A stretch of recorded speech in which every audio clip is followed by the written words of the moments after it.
माननीय राघव चड्ढा जी 6 minute. Sir, क्योंकि मैं सदन का सबसे युवा सदस्य हूं, मैं अपना दायित्व और अपनी जिम्मेदारी नहीं निभाऊंगा अगर मैं आज इस देश के युवाओं का सबसे ज्वलंत मुद्दा जो है उसे ना उठाऊं। सर, इस देश में दो शिक्षा व्यवस्थाएं हैं। एक शिक्षा व्यवस्था है अरविंद केजरीवाल जी की शिक्षा व्यवस्था, जिसमें दिल्ली में वर्ल्ड क्लास स्कूल बनाए गए, बढ़िया करिकुलम, क्वालिटी एजुकेशन दी गई और एक शिक्षित भारत का, शिक्षित राष्ट्र बनाने का सपना लेकर आम आदमी पार्टी, अरविंद केजरीवाल जी आगे बढ़े।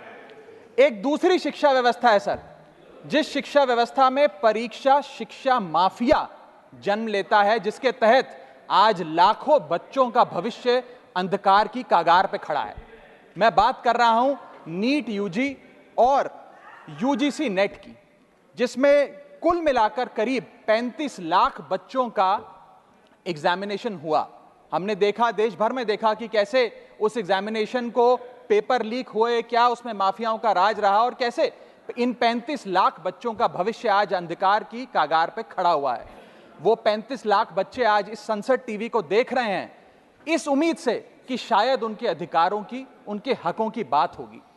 भारत देश एक बहुत युवा देश है।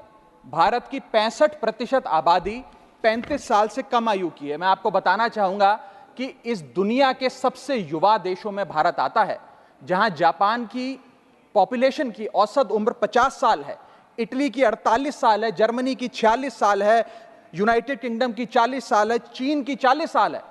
जहां विकसित देश बूढ़े होते जा रहे हैं, भारत देश जवान हो रहा है। भारत की औसत उम्र आज मात्र 29 साल है। लेकिन हमने इस युवा भारत के लिए किया क्या? मैं आपको बताना चाहूंगा कि भारत में दुनिया की सेकेंड हाईएस्ट स्टूडेंट पॉपुलेशन है। अगर आप प्राइमरी, सेकेंडरी और हायर एजुकेशन को जोड़ लें तो कुल मिलाकर 31 करोड़ आबादी भारत देश की स्टूडेंट्स कहलाती है, यानी कि पढ़ाई लिखाई का काम करते हैं। लेकिन उन युवाओं के लिए हमने किया क्या? मैं बताना चाहता हूं कि इस व्यवस्था ने, सरकार ने उन लोगों के लिए क्या किया। 2 आईपीएल हैं सर इस देश में। एक आईपीएल है जिसमें गेंद और बल्ले का खेल होता है, जिसे कहते हैं इंडियन प्रीमियर लीग, और दूसरा आईपीएल है जिसमें युवाओं के भविष्य के साथ खेल होता है, जो है इंडियन पेपर लीग। और आज मैं उसकी पूरी सूची लाया हूं कि कैसे युवाओं के भविष्य को सिक्योर करना तो छोड़िए, उसे बर्बाद करने का काम किया गया। और उस सूची में मैं नाम पढ़ के आपका ध्यान आकर्षित करना चाहूंगा कि क्या क्या हमने अपने देश के युवाओं को दिया है। पहला, व्यापम स्कैम। दूसरा, यूजीसी नेट पेपर लीक। तीसरा, Telangana secondary school certificate examination Hindi paper leak. Assam HSC-LC general science paper leak. Uttar Pradesh लेखपाल recruitment exam paper leak. Rajasthan forest guard recruitment exam paper leak. Bihar public service commission exam paper leak. Gujarat head clerk exam paper leak. SSC CGL exam paper leak. UP TET exam paper leak. Rajasthan university paper leak. UP PSC paper leak. Maharashtra HSC exam chemistry paper leak. UP police constable qualifying exam paper leak. REET यानी कि Rajasthan eligibility examination for teachers paper leak. Haryana police constable exam paper leak. Himachal Pradesh police constable exam paper leak. Railway recruitment board group D exam paper leak. Orissa teacher eligibility test paper leak. Assam police recruitment exam paper leak. Bihar board का 10वीं कक्षा का भी examination paper leak. Telangana SSC exam paper leak. Karnataka SSC-LC exam paper leak. Delhi university law entrance exam paper leak. Jamia Millia Islamia entrance exam paper leak. UP board exam mathematics और bio का paper leak.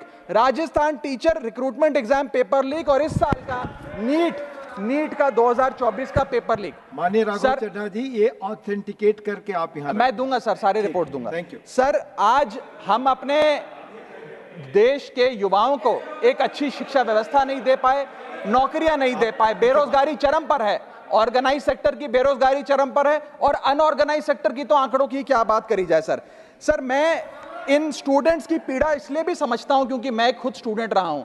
इस देश की सबसे one of the most competitive examination chartered accountancy को clear कर यहां पहुंचा हूं। सर, मुझे पता है कि क्या पीड़ा होती है जब सालों की आपकी मेहनत पर पानी फिर जाए क्योंकि एक एग्जामिनेशन, एक पेपर लीक हो जाता है। तब सिर्फ दिल नहीं टूटता, विद्यार्थी एक इंसान पूरा टूट जाता है, उसका मनोबल टूट जाता है।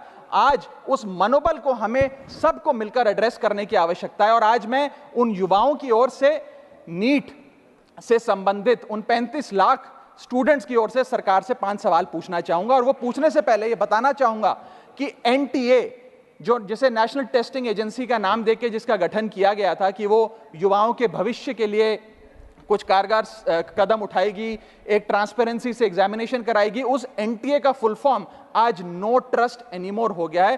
कोई भी विद्यार्थी आज इस एनटीए पे विश्वास नहीं कर रहा। और मैं विद्यार्थियों की ओर से ये 5 सवाल सरकार से पूछना चाहूंगा, नीट से संबंधित सटीक सवाल। पहला सवाल, नीट का पेपर जिसमें मात्र 1-2 बहुत हुआ तो 3-4 स्टूडेंट्स की रैंक 1 आती है, जैसे कि 2023 में मात्र 2 लोगों की रैंक 1 आई, 22 में मात्र 4 लोगों की आई, 2021 में मात्र 3 लोगों की आई।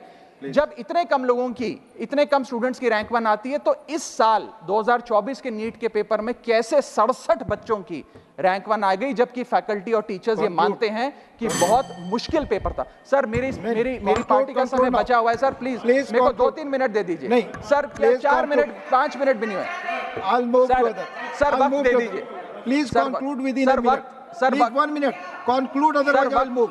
सर वक्त ऐसे मत दीजिए कि ठीक लगे सर, वक्त ऐसे मत दीजिए कि ठीक लगे, बाकी जो आपको ठीक लगे।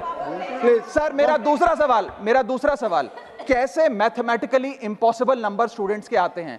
इस एग्जाम में या तो 720 नंबर आएंगे जिसके सारे जवाब सही हैं, और अगर एक भी गलत हो गया तो आप 715 नंबरों पे आ जाएंगे।